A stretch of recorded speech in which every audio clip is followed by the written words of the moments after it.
Hello and welcome to our channel. Today we're going to talk about the power of healthy food and how it can nourish your body. So grab a plate and let's dive in. We all know that what we eat affects our overall health and well-being. That's why it's important to fill our plates with nutrient-rich foods that provide essential vitamins and minerals.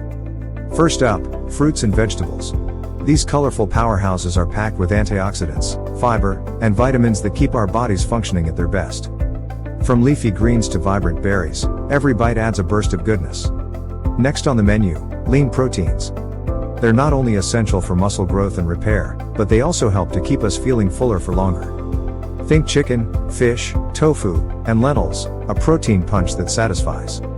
Now, let's not forget about healthy fats.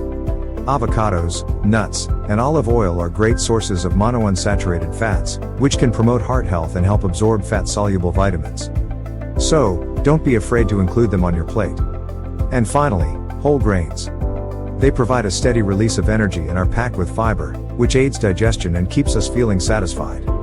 Go for whole wheat bread, brown rice, and oats, your body will thank you. By incorporating all these food groups into your meals, you'll be giving your body the powerful fuel it needs to function at its peak. Remember, a healthy plate is a powerful one. Thank you for watching and don't forget to subscribe to our channel for more helpful tips on living a healthy lifestyle. And as always, take care of your body, it's the only one you've got.